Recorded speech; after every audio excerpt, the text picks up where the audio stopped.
بریم سراغ کارت امروز.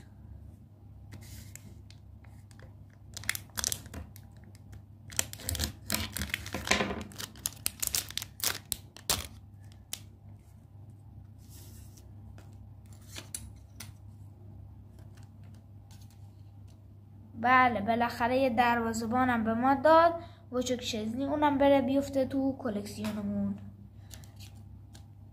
و تو 3 تا بسته 2 تا کارت سرخیو راموس که خیلی هم راموس داریم. الان 2 تا شد توی یک روز 2 تا کارت بده. خدا رحم کنه که روز بعدی باید چی بهمون بده. اوورال 83 و میده توی کلکسیون اینم. و در آخری یک فیگور عالی، یعنی بهترین فیگوری که تا حالا به من داده. اول مسیه، بعد